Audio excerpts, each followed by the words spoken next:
Me perdoe se eu falo bem depressa, mas eu tenho pouco tempo e muita história pra contar. Vou embolando porque eu quero ver como é que fica toda essa embolada se desembolar. Eu tô falando é de democracia, eu tô falando é de educação. E falo sério, claro, direto, sem mistério. É tudo só uma questão de querer.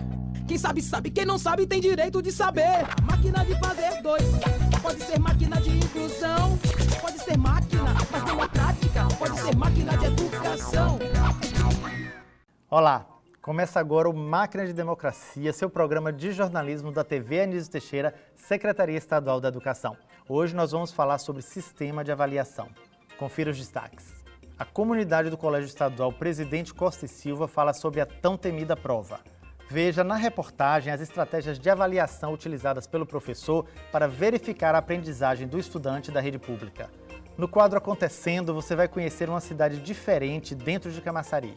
Aqui no estúdio, eu conversei com a educadora e psicóloga Valquíria Roda Milans. E não deixe de conferir a coluna do arte-educador José Carlos Rego, o nosso Pinduca.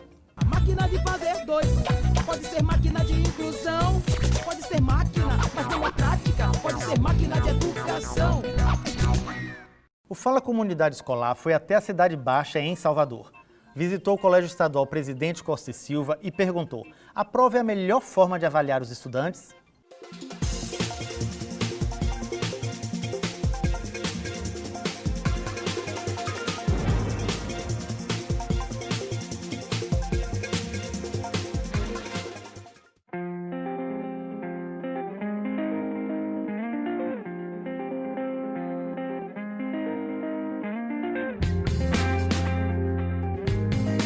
É justo você dar nota 1, 2 ou 3 àquele aluno que você sabe que aprendeu alguma coisa durante toda aquela unidade, só porque no dia da medição, que foi a prova, ele estava nervoso e não se saiu bem? Quer dizer, você vai prejudicar esse aluno, né? Por isso, aqui no nosso colégio, nós adotamos 3 formas diferentes de se avaliar.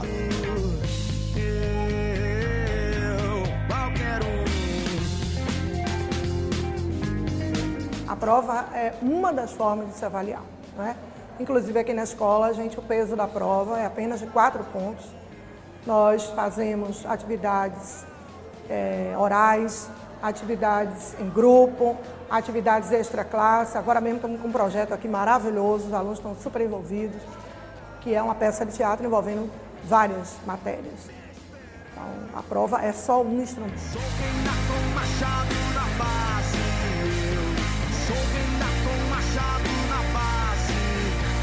A prova ela causa muita tensão e mesmo que você absorva uma grande parte de conteúdo, você nunca consegue desenvolver quando você está tenso e nervoso. Eu acho que seminários e apresentações de trabalho sugariam todo o nosso conhecimento mais dessa forma.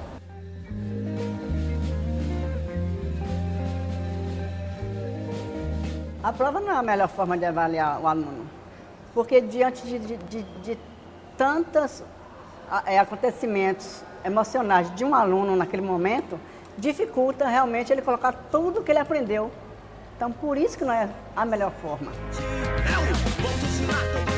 Porque tem vezes que os alunos têm capacidade de desempenhar algo melhor, só que quando chega na hora da prova, dá o branco, esquece, o aluno fica nervoso, aí não tem como fazer a prova.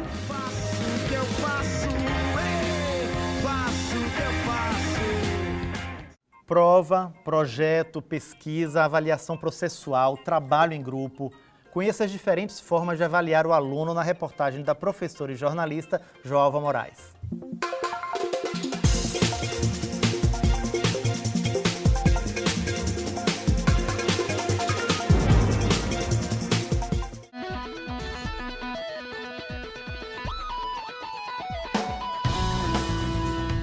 Os professores deviam ensinar mais. Nem prova, assim, mas nos testes.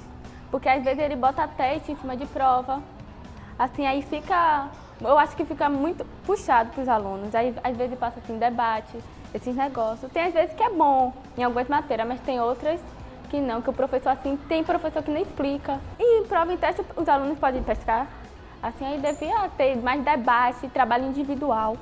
Ia ser melhor. Porque através das avaliações é uma maneira mais correta de a gente tirar uma boa pontuação e aprender mais. Estudando, eu acho que sim, porque na prova nós tiramos uma nota e no teste outra. E juntando os dois, dá para tirar uma boa pontuação. A avaliação é parte integrante do processo ensino-aprendizagem e ganhou, na atualidade, espaço muito amplo nas discussões sobre os processos de ensino. O ato de avaliar requer preparo técnico e grande capacidade de observação dos profissionais envolvidos, além de ocupar papel central nas relações entre profissionais da educação, estudantes e pais. Eu me preocupo muito com a questão da avaliação.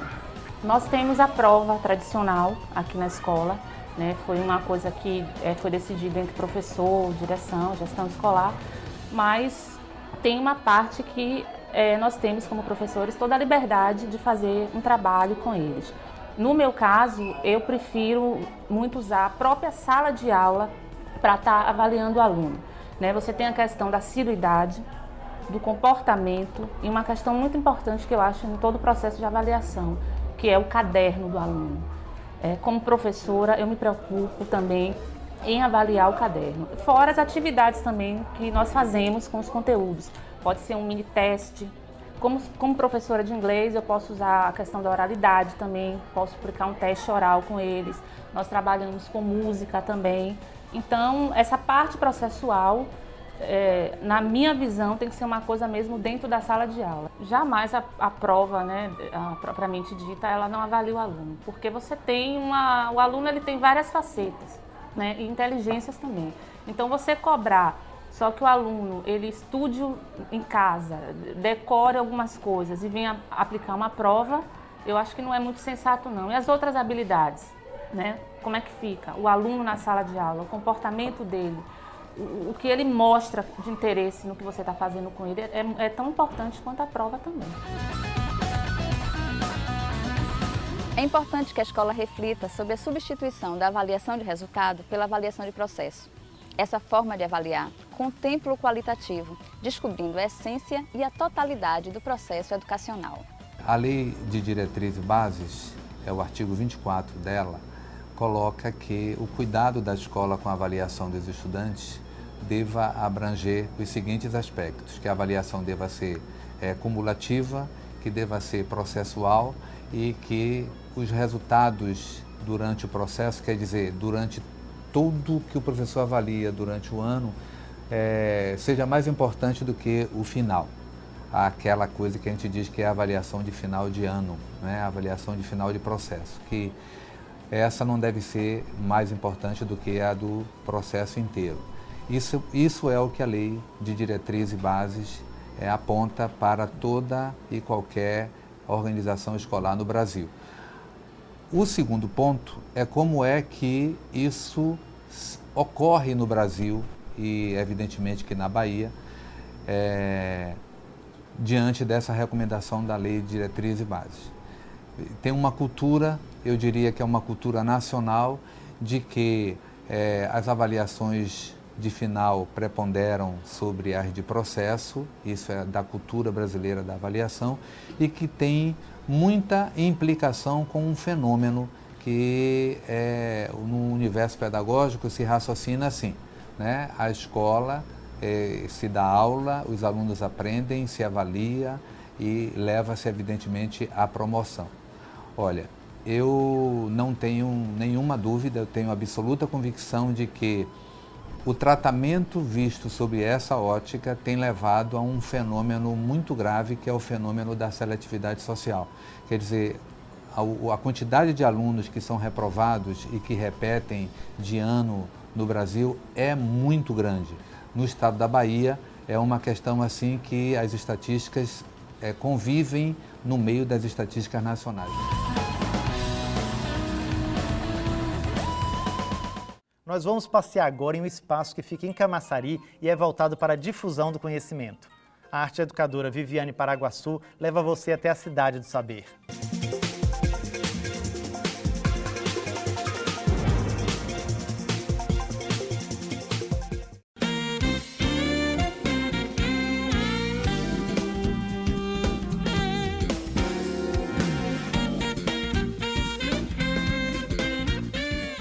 Essa é a Cidade do Saber. O mais importante centro de conhecimento e integração social da Bahia foi inaugurado em 2007 e forma um complexo integrado de educação, cultura, esporte e lazer. Fruto de um investimento de 20 milhões. Já atendeu a mais de 120 mil pessoas e vem mudando a realidade de Camaçari, na região metropolitana de Salvador. No início de 2007, nós então, junto com a obra, já estávamos todos aqui abrindo as portas, oferecendo as primeiras oficinas para a comunidade. E foi muito interessante porque logo no primeiro momento a gente viu que tínhamos acertado muito em oferecer um equipamento dessa natureza para a comunidade, porque em uma semana nós tivemos uma procura de 19 mil pessoas procurando estar aqui dentro, fazendo os nossos cursos. Então, isso foi há 3 anos e meio atrás. De lá para cá, nós temos aprimorado bastante nossas oficinas e nossa atuação na comunidade de Camaçari.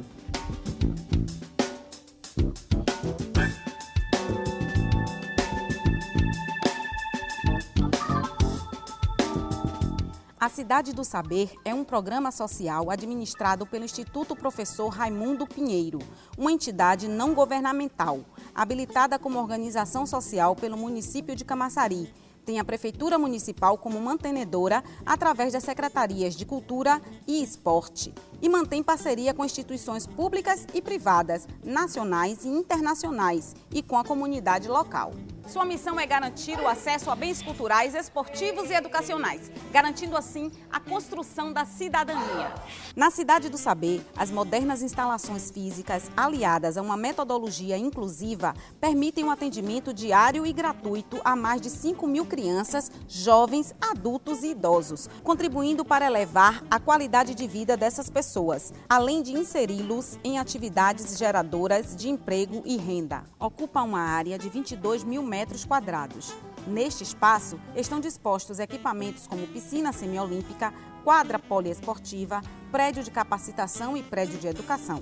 Todas as instalações são adequadas para o atendimento aos portadores de necessidades especiais, a exemplo de elevadores, rampas de acesso e sanitários adaptados. Aqui, a arte no centro das transformações sociais. Os cursos e oficinas funcionam como uma ferramenta para estimular a criatividade e o pensamento crítico. Você ainda pode participar das aulas de teatro, música, artes plásticas, dança, idiomas e literatura. Para as crianças, existe ainda a brinquedoteca e a gibiteca. O Memorial do Polo Petroquímico e a Única, Universo da Criança e do Adolescente, que ficam aqui neste prédio, oferecem aulas práticas e divertidas. Atendem a escolas e grupos para visitas guiadas através de agendamento prévio. O Teatro Cidade do Saber, o segundo maior do estado da Bahia, tem capacidade para 568 pessoas, inteiramente adaptado para receber portadores de necessidades especiais, conta com uma tecnologia de ponta e esse belo foyer que pode ser utilizado para exposições artísticas, dentre outras coisas. E também é onde ocorre uma série de atividades voltadas para a formação dos professores da Rede Pública Municipal de Camaçari, uma iniciativa da Secretaria de Educação do município.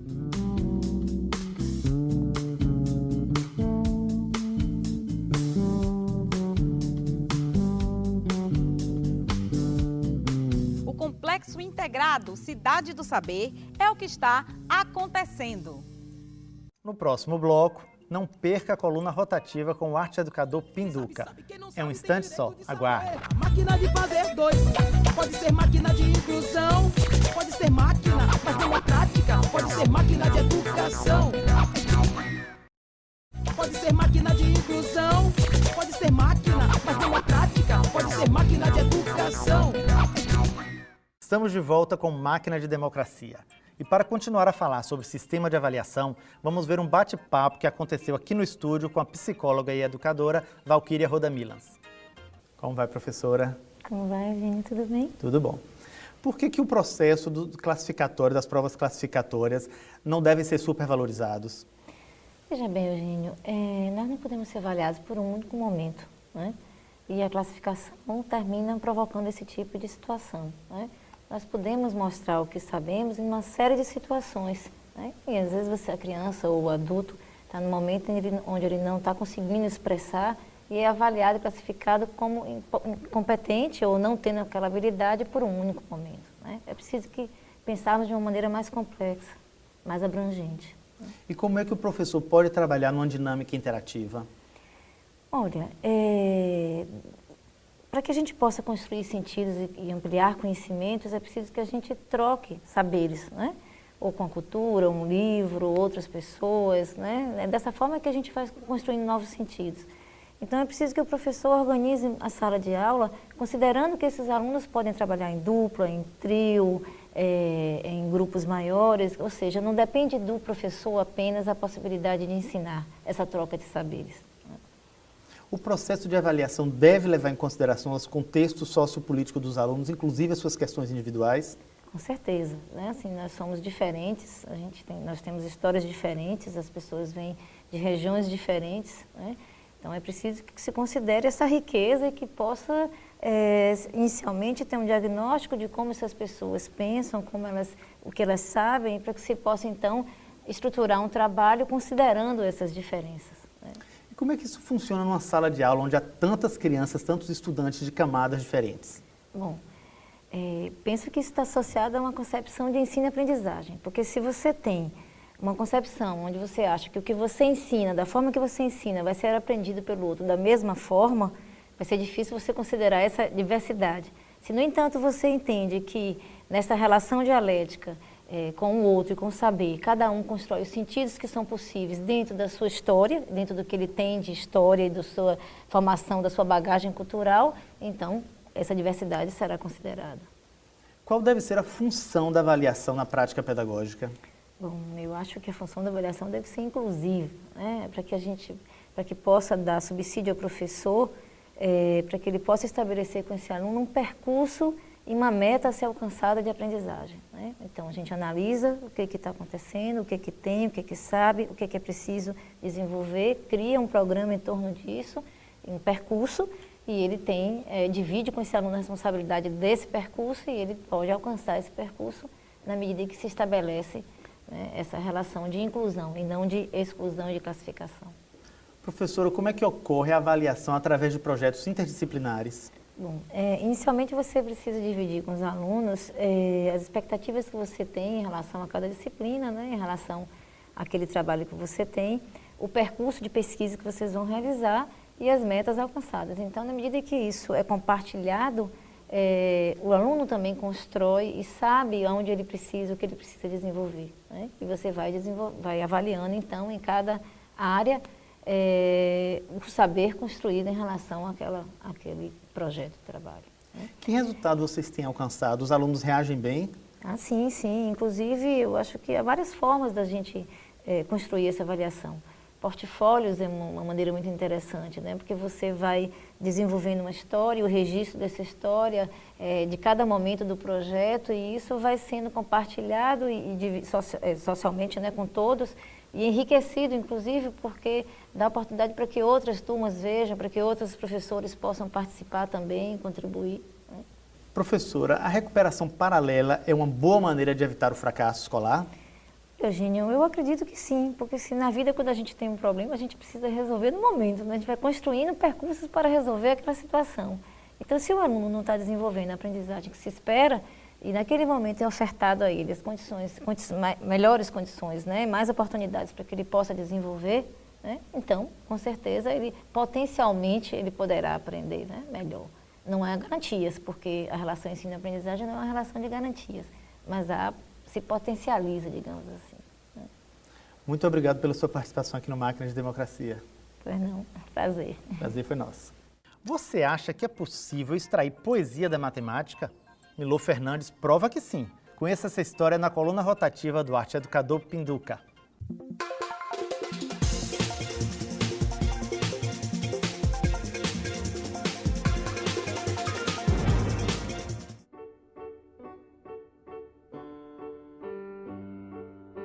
Há folhas tantas do livro matemático, um quociente apaixonou-se um dia doidamente por uma incógnita. Olhou-a com seu olhar inumerável e viu-a, do ápice à base, uma figura ímpar. olhos romboides, boca trapezoide, corpo retangular, seios esferoides. Fez de sua uma vida paralela à dela, até que se encontraram no infinito. Quem és tu? Indagou ele em ânsia radical. Sou a soma do quadrado dos catetos, mas pode me chamar de hipotenusa. E de falarem, descobriram que eram o que em aritmética corresponde a almas irmãs, primos entre si. E assim se amaram ao quadrado da velocidade da luz numa sexta potenciação, traçando ao sabor do momento e da paixão retas, curvas, círculos e linhas sinoidais nos jardins da quarta dimensão. Escandalizaram os ortodoxos das fórmulas euclidianas e os exegetas do universo finito. Romperam convenções newtonianas e pitagóricas e, enfim, resolveram se casar. Constituir um lar. Mais que um lar, um perpendicular. Convidaram para padrinhos o poliedro e a bissetriz. E fizeram planos, equações e diagramas para o futuro, sonhando com uma felicidade integral e diferencial. E se casaram, e tiveram uma secante e 3 cones muito engraçadinhos. E foram felizes até aquele dia em que tudo, afinal, vira monotonia. Foi então que surgiu o máximo divisor comum, frequentador de círculos concêntricos viciosos. Ofereceu-lhe a ela uma grandeza absoluta e reduziu-a a um denominador comum. Ele, consciente, percebeu que ela não formava mais um todo, uma unidade. Era o triângulo tanto chamado amoroso. Desse problema, ela era uma fração, a mais ordinária. Mas foi então que Einstein descobriu a relatividade